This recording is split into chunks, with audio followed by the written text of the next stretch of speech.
Good morning. Can everybody hear me? Give me some thumbs up if y'all can hear me. It looks like a lot of people don't have your cameras on. Can y'all hear me okay? Yes. Very awesome. Yep. Very awesome. Matt, good morning. Joe, good morning. Morning. Beth, Morning. John, good morning. Morning. Morning. We're right at 7:30, but I'm anticipating a little bit larger of a group. So let's hold off a minute before we get started. Let's get some stragglers in. We'll get started here in just a few minutes. Who is that? Is that Holly? Is that Holly online with us down there?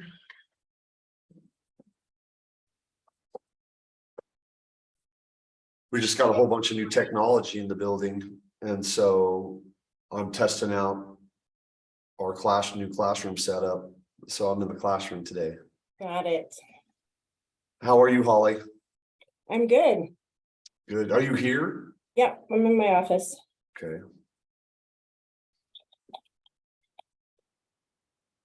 And Holly, you said that Kristen will not be joining us this morning. Is that right? Correct. It's just Joe today. Just Joe. Okay. All right. Well, we'll wait. Not a just couple Joe, more- but Joe will be our only special. It's just presenter. Joe. That's all you need. That's all. You're right. I was about to say that same thing. That's all. If we've got Joe, we are in good shape, man. Both Joes. You too, Mr. McGee. I know. I was like, man, we're almost taking over the forum right here. Yep. It's about the Joes. Hey, Paul, did you get my email about making the ISD forum like a Pinnacle approved safety group? I did, and I'm wanting to reach out and get a hold of your contact over there at Pinnacle, because there's some legalities with this. You know what I mean, Okay. when it comes to specific training sessions, right? That'll get approved by this group, right? So that it provides the benefit, right, of what the initiative is. So I am certainly interested in it, Joe. We used to do this in the past. Yeah. And it went really well. So I am interested. Can you send me over who it is that in your Pinnacle group? Yeah, I'll send you something that I have for it, just so you have the info. Yeah, I'd love to do it, Joe. Yeah, I know I haven't, I got that communication. I'm interested. I just haven't had a chance to tie the strings together yet, brother. Sounds good. Yeah, I mean, everything we talk about, I've done other ones that are the Pinnacle approved, and we do more, and just I don't know why we wouldn't be approved. So Yeah, and we're on point, I think, with our topics and formatting and minutes and notes and all of that stuff. It's just what we would have to do. One of the big things is, I think, for those types of approvals is you have to submit it, right, months in advance. And Yeah. that can be hard with some of the adjustments we have to take. Let's talk you and I offline about that. perfect. Yeah, because I am interested. It's just we need to figure out whatever those parameters are. Sounds good to me. Very cool, very good. Well, good morning, everybody. We're a few minutes in. We haven't had anybody join since my last update. So just a couple more minutes. How's everybody doing this morning? We got a chance to kind of mash it up. Any questions you may have or concerns, holiday shenanigans, this will be our last safety of the year. So happy new year and holidays to the group. Yeah, you too, man. It's gonna be crazy busy at the McGee Electric shop till the end of the year. So Oh yeah, I bet. Yeah. I bet, man. You guys are everybody seems to be super busy, everybody. Which is good news for us, it tells you that we don't have enough workforce, and that's what we're working on. We need it. It's hard out there, looking through our lists, the number of, say, workforce outreach initiatives and recruiting and career fairs, right, and all those things that we do. It's just wow, y'all are seeming to pick up everybody we have on a list, and it's still not enough, and so yeah, good luck to y'all. Good luck. Work staying steady through the holiday, I hope. Yeah, I mean, we have a lot of guys taking off that week of Christmas and New Year's, but we have a lot going on and a lot looking for at least first quarter next year looks really solid, and then we have some ground ups going, so it should be a good year. Yeah, very cool, man. Very cool. Well, it's good to hear. Beats the alternative, right? I always remind. Always. So let's go ahead and get it kicked off at 7:35. We get some stragglers, we can update them. So thank you, everybody, for jumping in this morning for this important topic. We've got an awesome subject matter expert with us, Mr. Joe Tate, and he's going to be talking about some things we need to know about air quality, different scenarios, maybe different types of PPE, things like that. Different standards maybe we need to be aware of out there. As we were closing into the winter, right? We're a lot more people working inside. That air quality is going to be really important, ventilation, things like that. So thank you, Joe, for joining us. Before we have Joe jump into all of this stuff, let's just get into the roundtable real quick and talk about any near misses, right? So that's one of our things that we always want to make sure we talk with the group about, is that what have you seen out there since our last meeting, something that we can be forward thinking about, in front of mind, that maybe you've seen that prevented an accident or could have, right? Something that you've noticed out there. So I'll just go ahead and open up the forum to anybody that wants to jump in.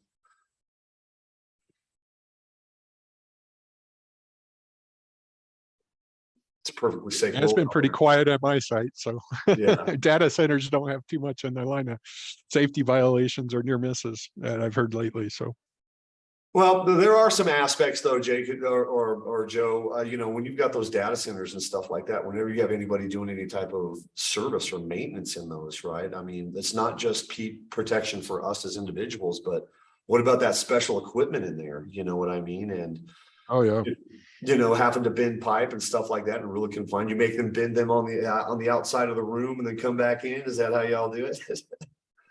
in the outside of the building. On the outside of the building, yeah, you don't let that tool anywhere near that equipment, right? No, no, we do not. Yeah, how about you, Joe? You see anything out there, man, that we could talk to the group about, that you've seen that, you know, if it wasn't caught, you'd definitely be reactive to it. So Well, we had one of our guys using a pulse hole driver for a ground rod, and bounced up and hit him in the head. So that he was what now? using the postal driver for getting a ground rod, driving it down. Somehow it hit him in the head. I've never heard that in my life. I said, that's pretty terrible. So yeah, that was the one thing we had. He's fine and nothing, like not really an injury, but just one of those moments that you're just like, what the heck? I mean, last year we had a guy that hit his thumb with it. I'm like, Well, a post driver or the rod driver? yeah, I mean, yeah, exactly. I mean, I'm like, I don't know. We've gotten a lot of the big hammer drills and we're trying not to do it as much, but I didn't realize how much of a safety issue a post hole driver was, but apparently it is. Well, you know, I guess a hard hat, if you're driving one, I guess that could have helped him if he had a hard hat on him. Maybe it would have hit the hard hat, not top of his noggin, but. have you Was guys he, seen those Milwaukee post drivers or ground rod driver pieces? Yeah. Yep, we have those on our big hammer drills and we use them. The problem is we only have a couple of them, and we have sites that we have hundreds of poles that we're setting, so we gotta. Oh yeah, you can't just use that. Yeah, you don't have hundreds of them. You know, you gotta do it where you can. Yeah. We should now. I'm like, apparently it is more of a factor, but Maybe at the very end of that post driver, you know, where it's flat and round, you put a sticker right there that says, if you can see this, move your head. yeah. All right. I'm tempted to do that, but yeah, I mean, all jokes aside, it's like, you know, just making sure the guys are trained for the tool, they know how to like properly use it. They're not thinking it's a game and messing with it, that they're actually using it properly. And then once, you know, that's the biggest thing, is just make sure it's trained properly. But Yeah. I didn't think that would be something I'd have to really go over too much. It's pretty self-explanatory, but hey, you know, common sense isn't so common anymore. Yeah, hey, the post driver is one of the most simplest tools ever invented. It- You Yeah. know, but people will still, you know, figure out a way to use it incorrectly, you know. So that's a good point. Yeah, I think the big hitch behind that is show me you can drive a post with this Exactly. before I turn it in your hands, right? Yeah, Yeah, so very awesome. Well, thanks for that, Joe. And that's a good point. You know, even the most archaic and simplest tools can be the most dangerous. You know, I mean, those things have a lot of weight. You get that thing slugging around if people aren't paying attention. yeah. Yeah, you're gonna get hurt. So Yeah. very cool. Anybody else out there? Beth, Matt, John, anything out there that you've seen that we should be aware of and proactive and forward thinking about when it comes to safety? Ours has been Just your, pretty good. oh, Go ahead, Beth. thanks, Matt. Just your normal, I would say, run of the mill of like electrician working in a doorway and someone coming in on the other side and almost hitting them while they're working on a ladder. That was a near miss that we had recently, but other than that, wasn't too. I mean, it's a good thing that obviously nobody hit him while he was working on the ladder, but yeah, that was our most recent near miss. Yeah, and what was the resolution of that? Finding up the some cones or key to something? be able to lock the door. Okay. Yeah. Okay. Hmm. Create a just a barricade, right? Yep, exactly. Yeah, very cool. Thank you for that. Yeah, good point. You know, Yeah.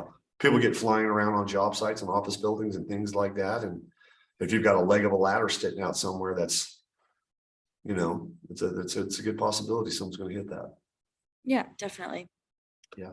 Thank you. Matt?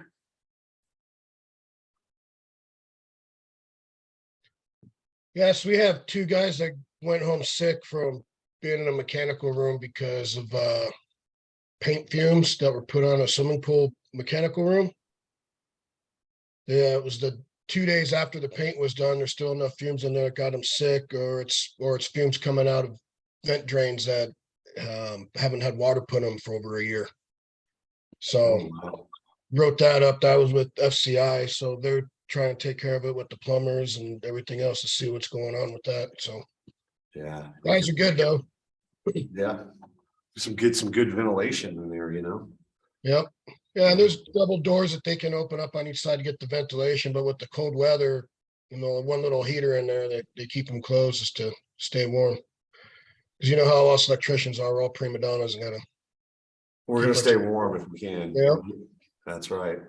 That's right. We know how to hook that heater up. That's right. Yeah, good point. And that's kind of ties right into some of the things that Joe is going to talk about today.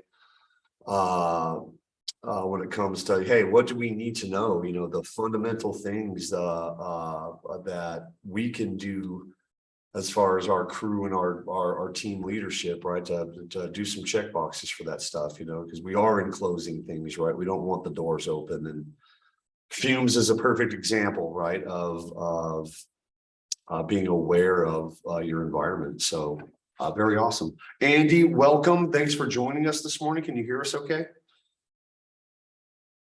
Yes, I can. Thank you. You're welcome. Oh, You're had a little welcome. trouble getting in the meeting this morning. Sorry about that. For being Oh, late. that's okay. We're happy to have you. Any way we can get you, brother. What we were doing is kind of doing a roundtable real quick on what we've seen out there within our respective companies or organizations that were possible safety, you know, hazards that or could have been a safety hazard or a safety violation, but was caught. And the best or the worst thing that happened was maybe some coaching and coming up with a process. So did you see anything out there within what you do, Andy, as far as a safety issue you were able to address and mitigate? I actually am not the administrator of that in my firm, so I have very little interaction with that. We have an HR department, and we're actually developing Bryce into our new safety administrator. He's OSHA 10 going to OSHA 30, but there's nothing that's come to my attention in years, many years, of any real major issues. We do have a safety admin with our HR department who has come out several times on jobs and done site surveys, but there's always something found, but nothing like, that's egregious. So Okay, okay. Well, that's good. That's good to hear. It means you guys are hopefully running a tight communicative ship over there when it comes to safety, man. So right on. Thanks, Andy. Beth, you Hey, got Paul, anything? Oh, go ahead. Did any of you hear back in March about a incident at DIA with a scaffold? Did that get covered? Not sure if it did. No. So I'm gonna. And you know what, it might have been Real mentioned quick. because we did fall safety earlier in the year. But I don't remember. Oh, no, didn't see this.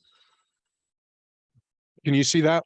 Yep. So that is the resultant of a guy climbing on the siding. He was trying to hang a banner, and some of that, I'm sorry, not a banner, but some of that walling on the side there, and it tipped over.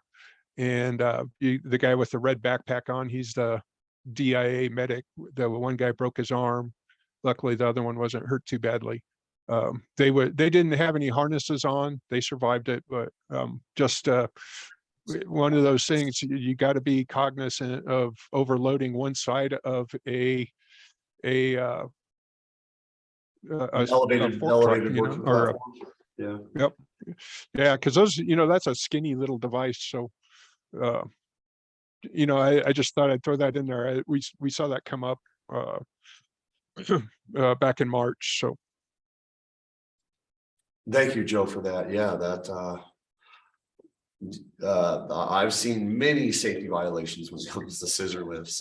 Probably was yeah, a participant on a few myself back in the day. never, Huh? never. Never. No, but good point. Thank you for that, Joe. That's make sure that we've got the proper fall arrest systems, right? And harnesses and lanyards, and you're tied off to a good structure, to that way, if something like that lift does fall, you're not at risk of either coming down on top of it or being underneath it, so good point. Good point. Cool. Anybody else have anything they want to share? And then if not, what we're going to do is we're going to, go ahead, Andy.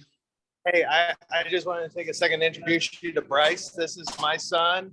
He is OSHA 10. He's getting ready to go and do all the classes for OSHA 30, and he's taking over our safety admin for the field, doing safety meetings and all of that stuff. And he's a member of IEC. Excellent. Just got an 80 on his final. Oh yeah, when did you take your test? So, I took it last night. You took it last night. Well, hey, great job. Great job. Thank you for your hard work, man. And we look forward to he's part of the future. That's right. That's right. And it's good that you're getting involved into the safety piece really early in your apprenticeship. You know what I mean? Safety, if you're not proactive to it, you will be reactive to it, right? And so it's always a good idea to have those discussions and not become complacent, right, on the hazards around you, because if you are, they're gonna get you, so very cool. Welcome to IEC Rocky Mountain, my friend, and great job, and I hope you have a good holiday, and look forward to, if you're going to be doing more about the safety, working with you in the future. Thank you. I You're welcome. appreciate it. Thank you. Thank you. Okay, anybody else have anything to share? We're going to have Mr. Joe Tate kind of take this thing and run with it, so that we've got some good information to share amongst our organizations on air quality. Go ahead, Joe. All right, let me go ahead and get this screen up, make sure you guys can see it here.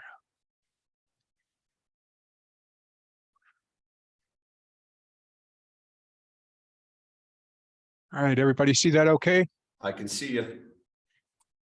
All right, so today we're going to be talking about OSHA's indoor air quality.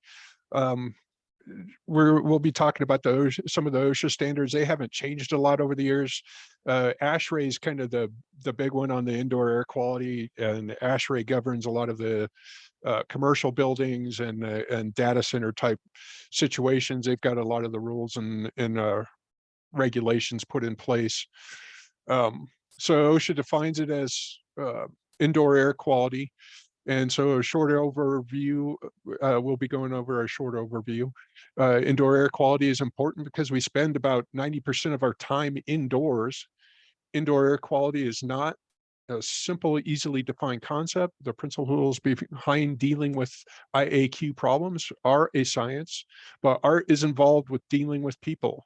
Multidisciplinary approaches involving medicine, HVAC, engineering, industrial hygiene, and human resources are all required. IAQ is constantly changing interaction of complex set of factors, people, and mechanical systems.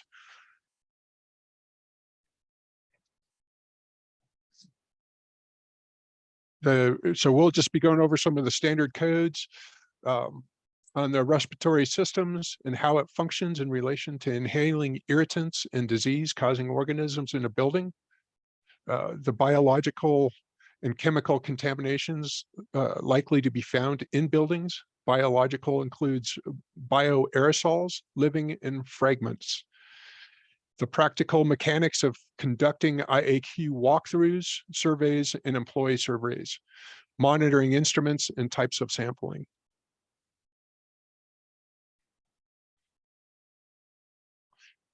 So typical complaints, upper respiratory irritation, headaches, and fatigue are usually most common symptoms, may be caused by unrelated to the building, multiple chemical sensitivities, and sometimes mentioned.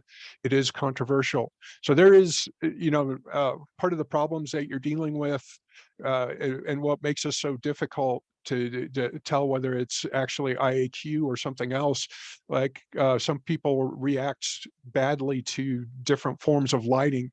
I remember years ago at Digital Globe, we had somebody came up with the brilliant idea of putting in 5K fluorescent lighting in the building. And it was so white that you could literally see the flickering of the 60 hertz. And within days, almost the entire staff of that building were out sick with headaches and couldn't come back in. So that there are different things that need to be looked at. It's not just always the air quality. It could also be lighting. It could also be noise. So just something to be cognizant of as we go through this.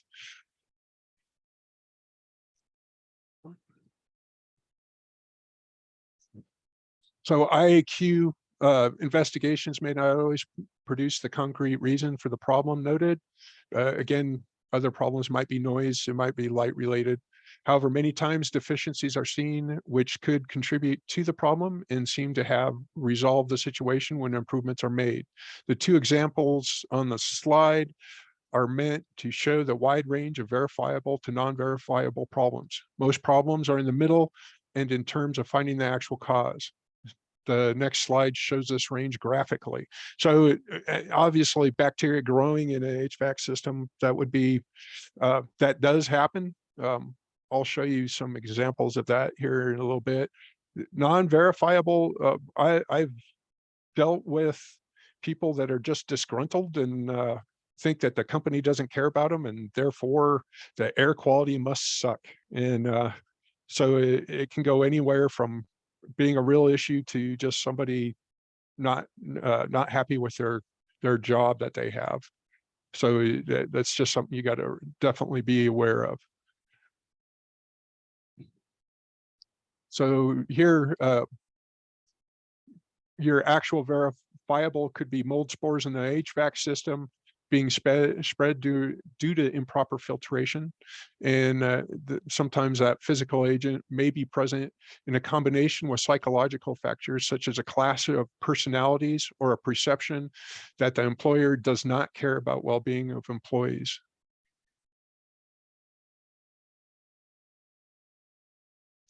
IAQ issues have been around a long time, over 200 years. Benjamin Franklin wrote about the smoky effects in a sealed room where a fireplace was located. Much of the cooking at the time was done inside over a fire. In the 1930s, researchers first suggested an amount of outside air be brought into a building, mostly because the outdoor control from smoking and body odor. So obviously, back in the 30s, there probably weren't as many baths. So in the 70s was a really big boom that really impacted everybody. The big part of it was heating oil prices just went through the roof. There were oil embargoes starting in 1971. So energy became expensive and people had to start thinking of ways to really bring that down and try and save energy. And that's where you started hearing about turning a building into envelope, airtighting it. You took away people's windows. They could no longer open up their own windows and it let fresh air in. Everything was controlled through a central air system. And that really changed things a lot in how people, almost like a building sickness began. Because different people reacted differently to the amount of fresh air that was being allowed in. The tighter control buildings were in place, 80s and 90s. ASHRAE in 1975 reduced recommended outside air to 1/5 of where it had been. Again, no windows. So it made some impacts in how people felt and how they reacted. When windows opened, employees had better control over air temperature and felt more in control over their environment. When individuals lose control over the work area, more stressful. A great example of that is the one thermostat in a large office area. One person, whoever's closest to that thermostat, has control over the temperature for that room.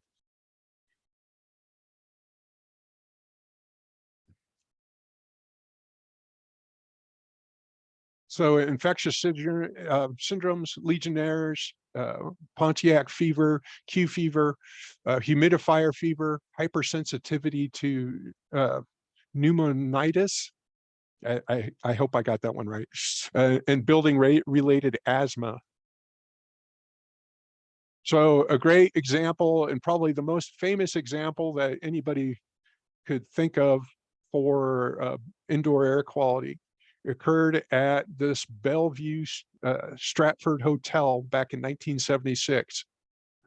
So this was an American Legion. There was an American Legion convention going on in 1976.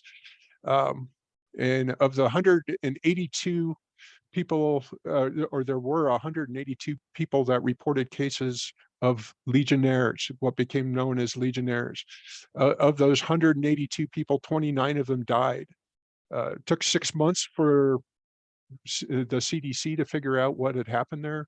And basically they identified it as a new form of pneumophilia, and they named it Legionella after the Legionnaires that passed.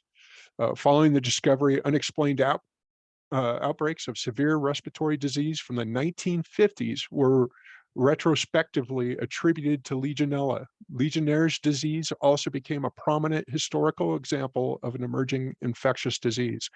Now, this thing is an enormous thing that you deal with on large buildings, Legionnaires is.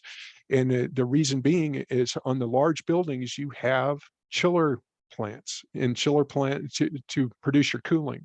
So with the chiller plants, you have cooling towers. With cooling towers, you have water at warm temperatures. So Legionnaires developed inside those cooling towers. What was found here in this instance, every cooling tower made, the water that's going through it is condenser water that's coming off the condenser side of a chiller. That water is then blown up into the air. And when it goes up into the air, it then goes out as a mist. And if you have supply air intakes on that building that are bringing in fresh air and they aren't properly filtered, they don't have the proper MERV rating of filter in there, that mist goes through and is blown throughout the air duct system. And that is how these gentlemen were able to catch it.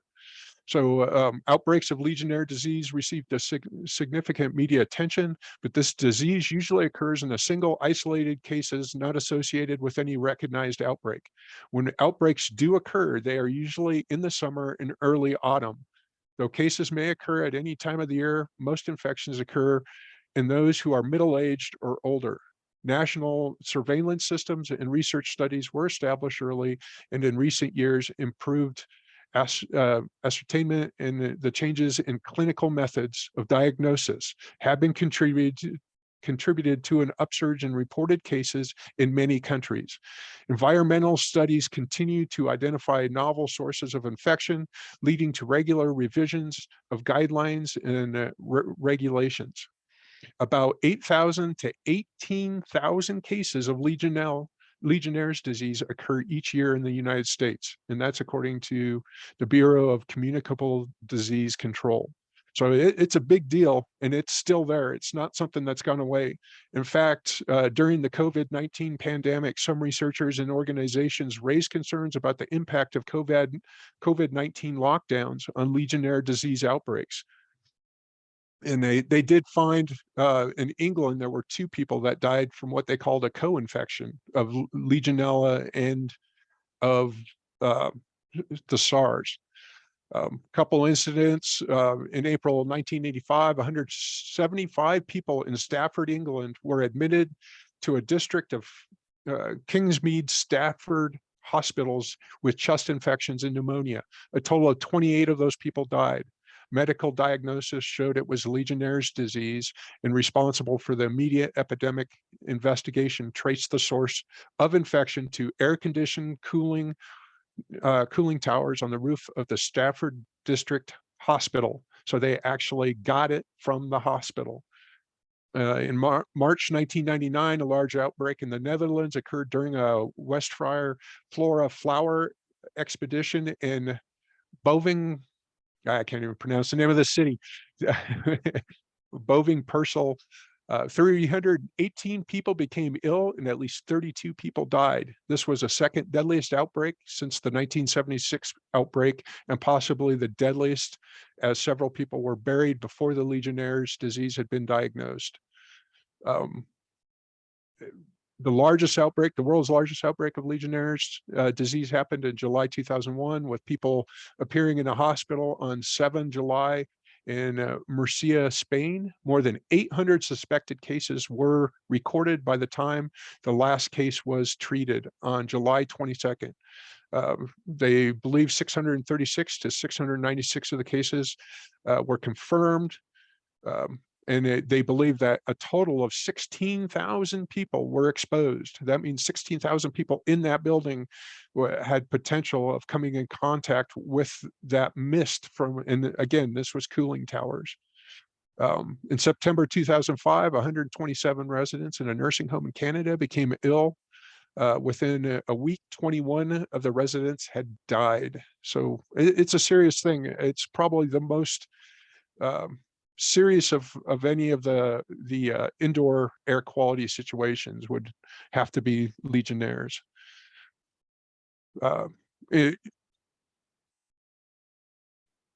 Indoor air quality has become an issue.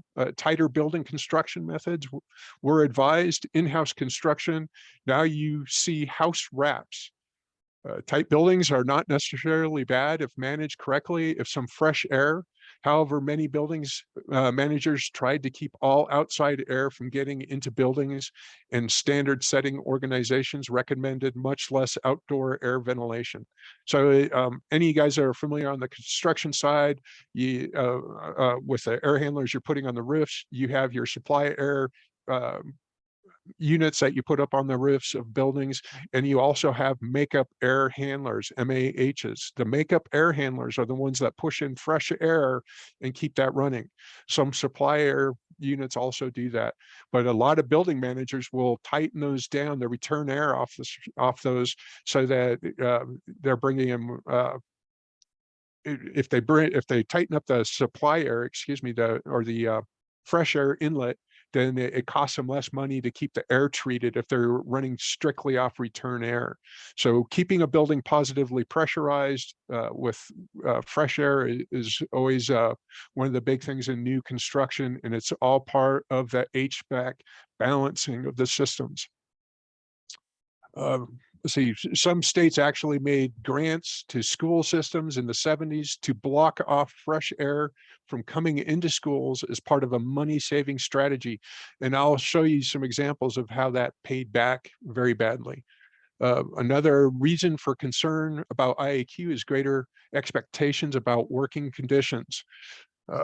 So the next 3 slides that I'm going to show you are some schools, some shots of one school that I took on a walkthrough investigation down in Orleans Parish, Louisiana.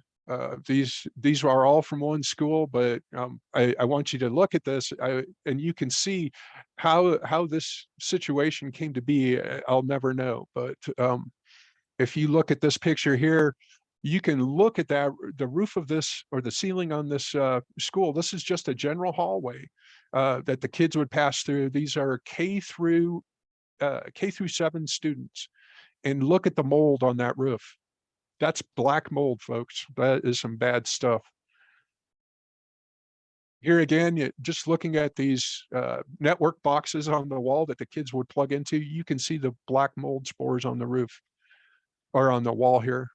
And then most importantly, this is all, these tiles were added onto a lath and plaster ceiling. You can see right here on the very edge left, it's black mold.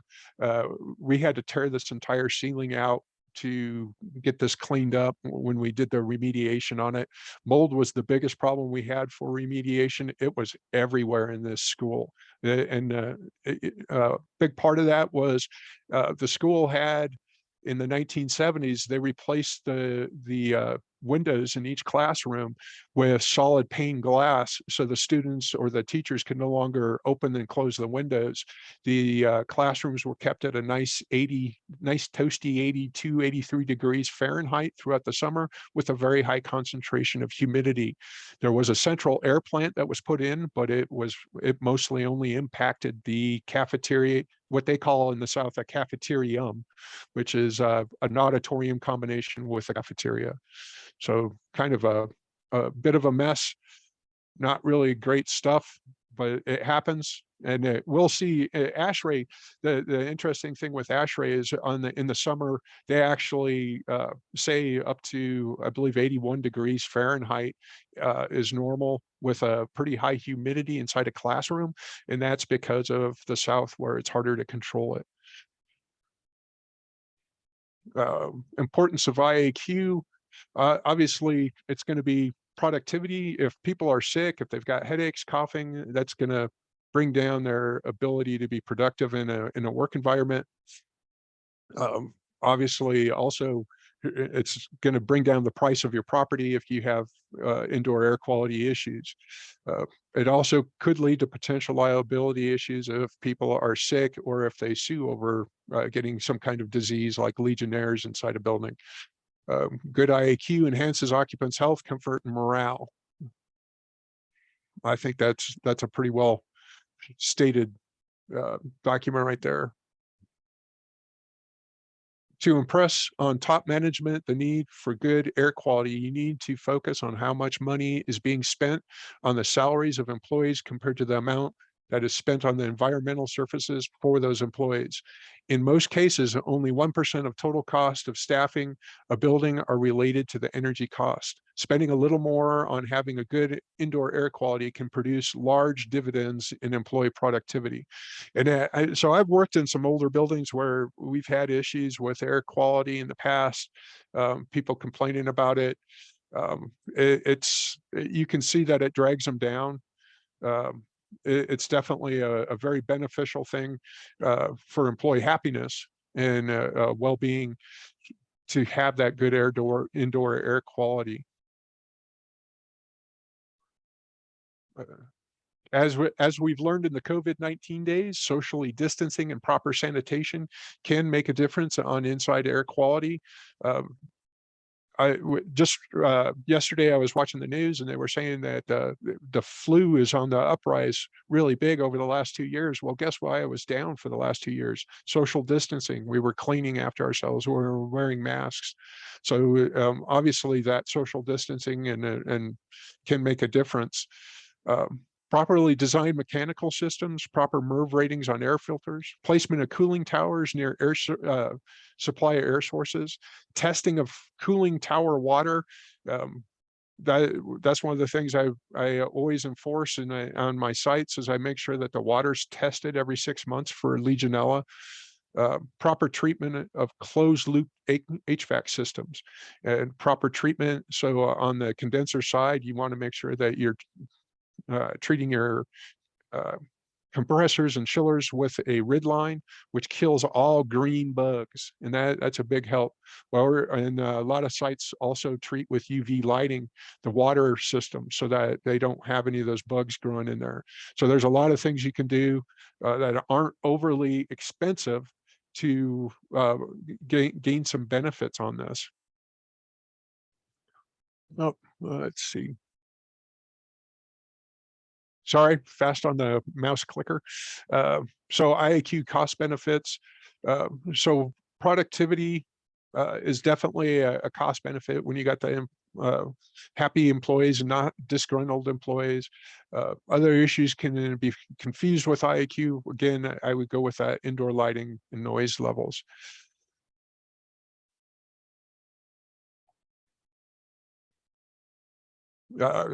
The cost of a sick building, workers get $1.5 million. So that was an estimate back in '97. So that was quite a while ago. That's gone up, I'm sure, significantly. But you know, it's a big problem across the country with people just not feeling the best in their work environment. And we'll go through some of the breakdowns of those costs.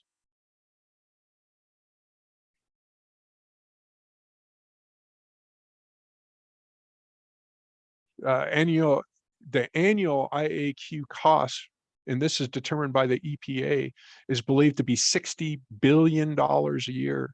So that is an enormous amount of money across the spectrum. And obviously you can see that that's definitely a reason why the EPA and ASHRAE are so big on IAQ.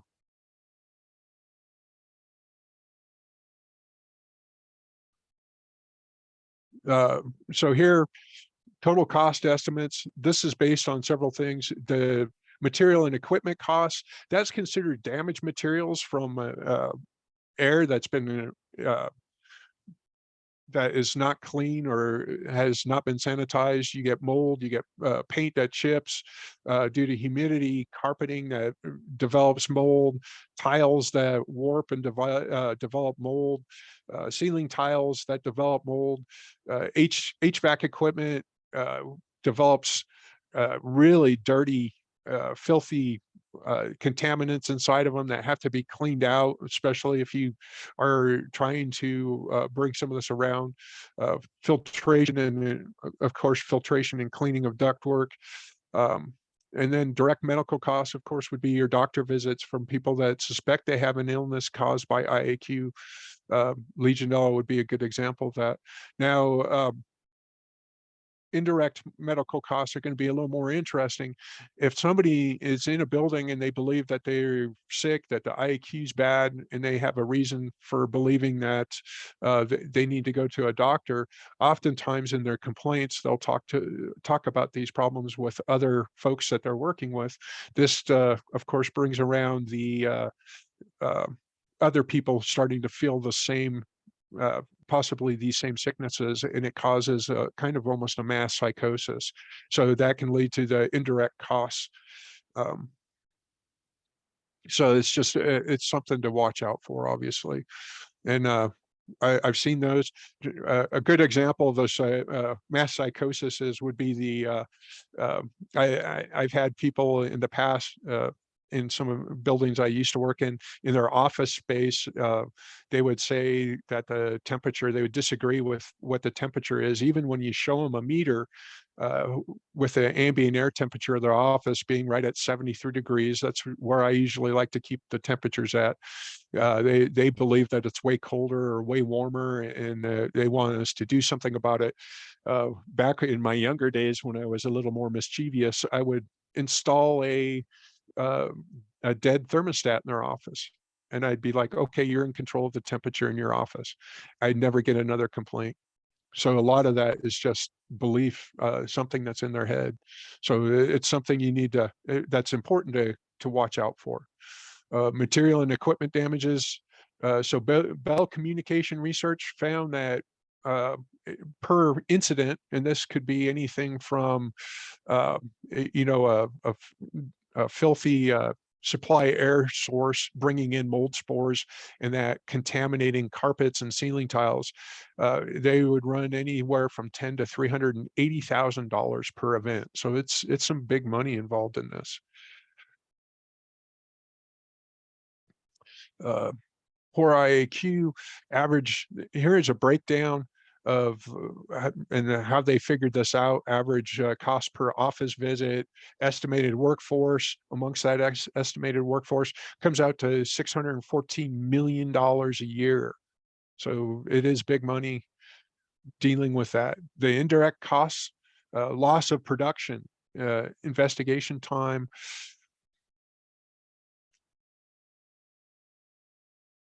cost of overtime for replacement of workers, employee morale, cost of fixing a problem. One of the things we ran into with it on the industrial side was it's not only necessarily a loss of production, but if you actually lose production and are a 24/7 facility that is manufacturing 365 days a year, that loss of production is now a total loss of revenue. You can't make it up. How do you make it up when you're already working 24/7? There's no way to make that up. It comes out strictly as loss of revenue. And we ran into that. So any outage, any time that we were down with people, it cost the company. So it really behooved the company to make sure that the employees were happy and always there at the job.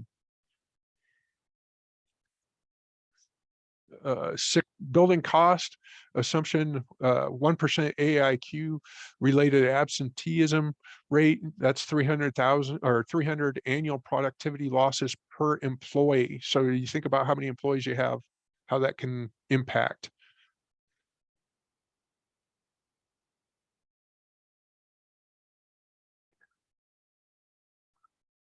Loss of production. I think probably a lot of you folks have seen this, especially in the office space, that once COVID hit, many employees didn't want to come back to work. They didn't want to go back to that office environment. They want to stay working from home. That's been seen a lot around the country with every kind of business from IBM to construction, industrial. It doesn't matter, you know, people who got to do the home stuff, a lot of them didn't want to come back. And it's believed that a lot of that was due to the fact that the office environment is an unhealthy space. You know, if people are going into work and after 4 hours of being at work, they start feeling headaches or coughs coming on, and it's a constant thing. You know, maybe they don't realize it's the building, but oftentimes that's what it is.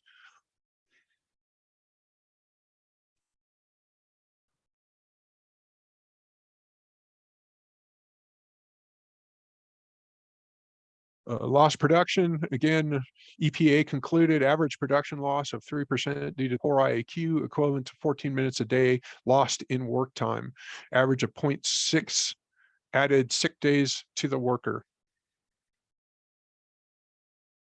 Cost recovery, these are some general EPA generated costs.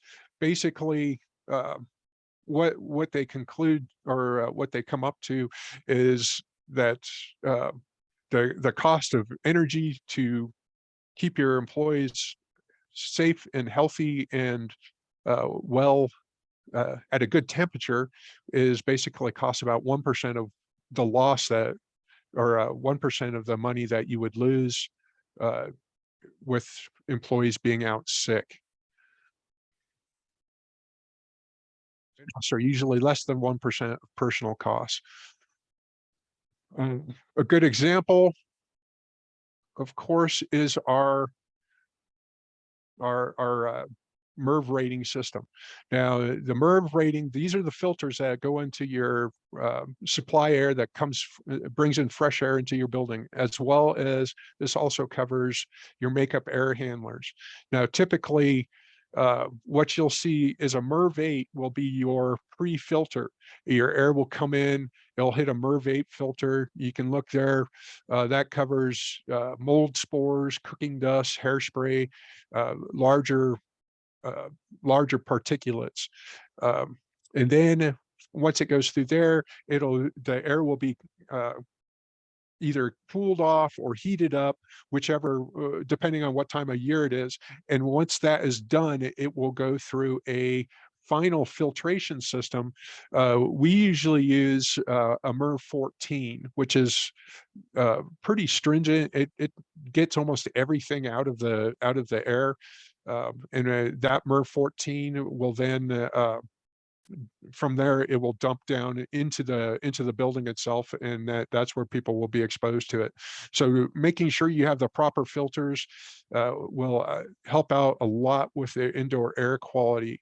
One of the things I've run into over the years going doing service jobs is once in a while you'll come upon a air handling unit where the filters have been this is basically a basic air handler unit. I kind of scribbled this up this morning. So, but basically what you'll see is on the final filters, which is a 4-inch thick filter, they, instead of putting in the more expensive final filters, they'll double up on 2-inch filters, and they will be around a MERV 8.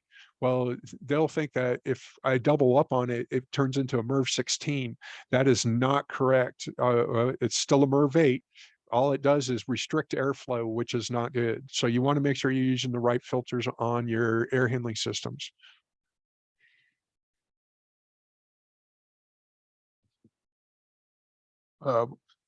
Most buildings here in Colorado that I've run into, they keep the room set point right around 72 to 75 degrees. Due to the low humidity in Colorado, humidity really doesn't need to be added to anything in the environment that we sit in normally. The one place where it does come in would be in a data center. They often add the humidity just to take down the static shock. Anyone who's lived here in Colorado knows that you get shocked a lot. So, material and equipment damage. This is just going over some of the damage in the materials that you have in your building from air pollutants that come in from just having poor air quality, surface erosion, discoloration, soiling. I showed you some pictures of what some of that soiling looks like when it's mold spores. So it's just something that you want to watch out for. There's a lot of different ones. This slide here is from the Environmental Protection Agency going over some of their lists of different items that can be affected from poor indoor air quality. And a continuation, there's a lot. So on this, when it comes to poor indoor air quality, your direct costs are only 1/4 of what those indirect costs are. So it really, in the long run, for a building or property, it makes more sense to make sure that you take care of that building, and overall you will be saving money.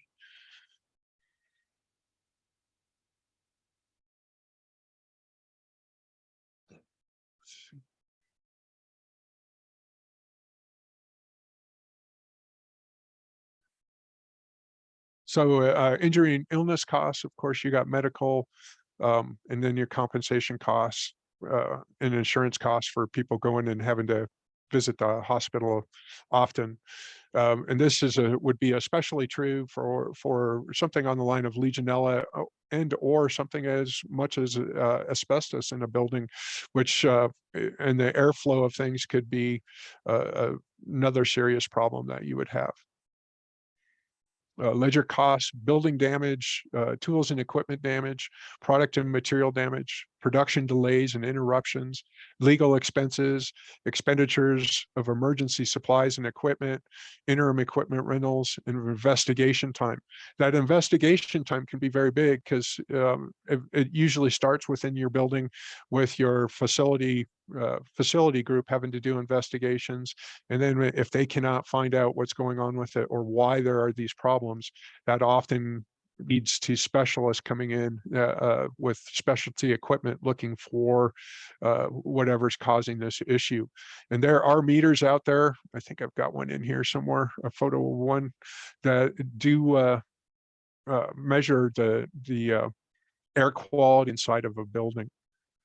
So again, you've got uninsured miscellaneous costs, wages paid for time lost, costs for hiring and or training replacement, overtime for employees having to fill in for employees that are out sick, extra supervisory time, clerical time, decreased output of injured workers upon return, loss of business and goodwill. So there's been massive studies done on this. And as you can see, there's a lot of money that is lost when people are out sick. CHOP main elements of IAQ problems. So contaminants, HVAC system deficiencies, occupant behavior, and pathways. So your contaminants, that could be chemical, that could be asbestos, that could be Legionellas, that could be molds, anything like that that gets down to the desk level. Of course, we've talked about your HVAC system deficiencies. Again, the biggest one I've seen is just not bringing in enough fresh air, keeping that positive pressurization inside your building. Occupant behaviors, standards and codes. So there's a lot of folks that you can go to for standards and codes. So you have OSHA, so the long arm of OSHA, which deals with this. So we mostly deal with the OS, but the H is health administration. So health is in there. OSHA is big on that. And this is their big standard, the IAQ standard. There's an entire write-up of this in the general industry guide. Again, ASHRAE has been brought into this. They are really big on the air handling, the air side of this, and we'll go through some of their statistics. They are really kind of the general industry guide for how the air should be inside of a building. And then NIOSH, of course, that's the big one where they do the studying. They're the study branch of OSHA, and they perform a lot of these investigations. This risk ranking is in here. One other thing, and we haven't really touched on it yet, that we deal with a lot in the buildings is rate. Especially that's more on a residential construction. We do a lot better job of venting radon in a new construction building, but the residential not so much. So anyone who's especially in a 70s house, I would recommend that probably do some testing on it if you are in the ground. If you have a basement, it's a very good idea to make sure that you have that tested.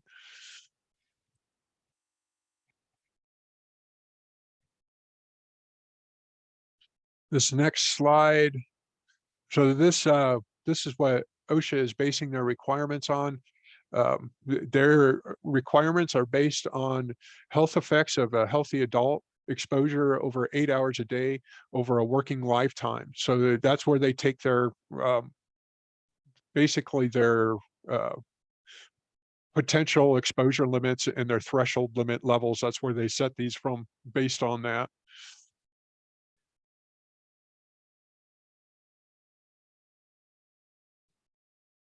OSHA's IAQ standards haven't really changed. They've had them on hold for quite a while. There's really been nothing new on it. And I believe that's because they've deferred it to ASHRAE, and we'll see. ASHRAE's change their records. They change it all the time, how much air, supply air, how much CFM per individual person is required in a site.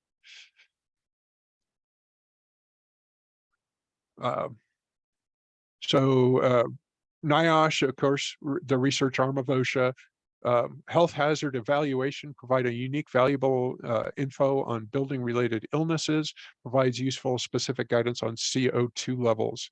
Hey, Paul, if I start going long on this, let me know. We can, we're just getting into kind of the technical, who you can contact on this stuff. So Yeah, I think just for the sake of time being, it's 8:30, Joe. Let's go over some of the resources, right, that we can go to Yep. have air quality like you're going through now, and I think we can wrap it up from there. yeah, I tried to get this to 1 hour. So Oh, I know, you're awesome, brother. You go, keep going. I'm not speeding you up at all, brother. I want to make sure you get out what you need out. okay, so here we have NIOSH. Some technical information on that. Paul, I'll send you the OSHA requirements on IAQ out of the general industry. I've got a 20-30 page pamphlet on that you can send out to the rest of the group. The EPA, you can find this online, all of their standards. I just wanted to show this. If you've been having a problem, this is a typical meter that you'd use for IAQ evaluations. It's a tripod set meter. You can put that in place and monitor your air quality for all your employees, and you can monitor it at a desk level, so you can see if one particular person's got air that's just stagnant. Obviously an important part. Here, just want to show this real quick. This is showing the difference levels that are for requirements.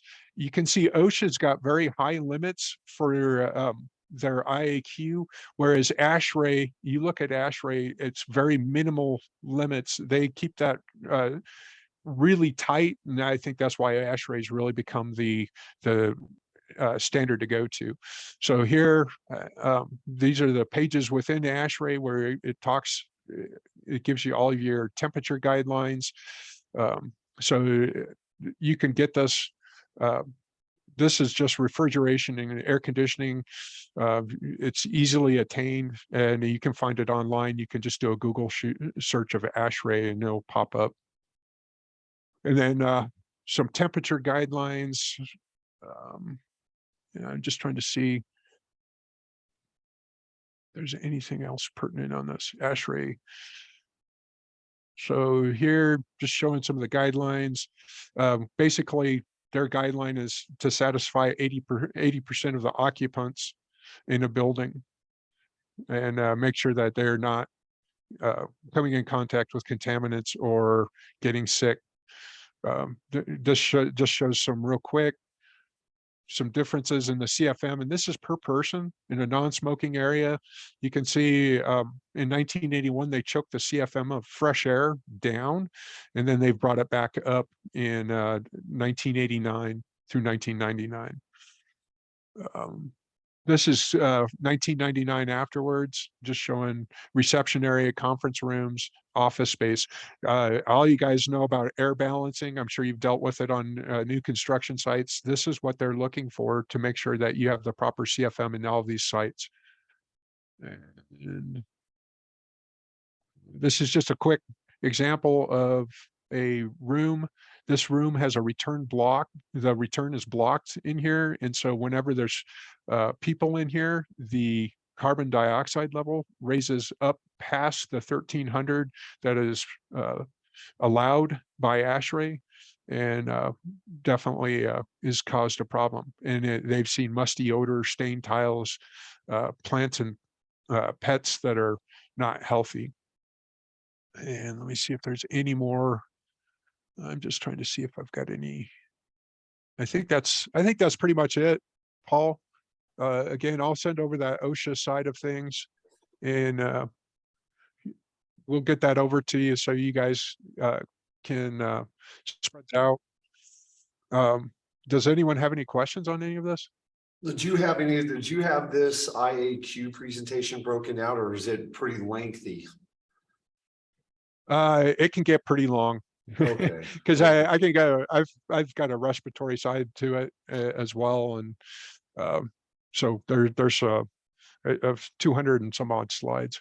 Oh, wow. Okay. Yeah. So just those reference sheets, then if you could send those, what you were talking Yep. about, that would be awesome. That Sure. would be awesome.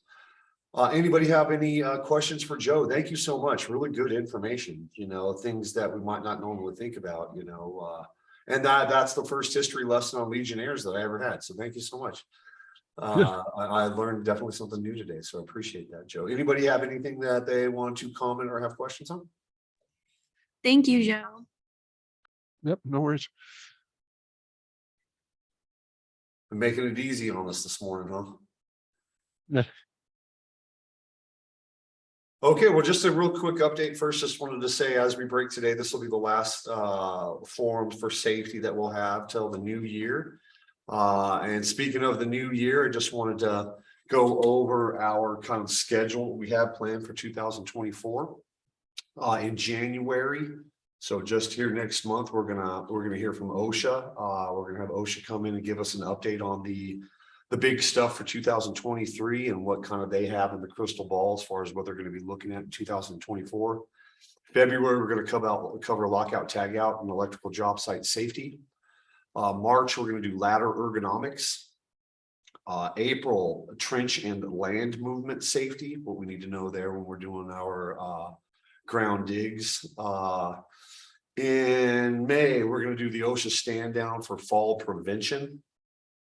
That's a national initiative that we're going to get involved with. And then as we get towards the hotter months, we're going to cover in June OSHA heat. We're looking at trying to find a place for July for our facility tour. We don't know where that is quite yet. I'm open to suggestions on a good place where we can go to really see how they coordinate their safety programs.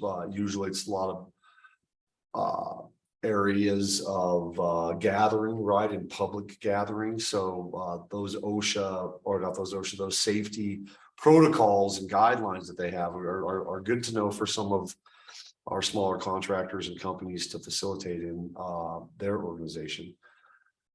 And then in August, we're going to cover the 2024 scheduling, right? So we'll get a chance to, by August, to kind of see within your organizations what you need covered for safety. September, naturally, right, is suicide prevention month. And so we're going to cover mental health in September.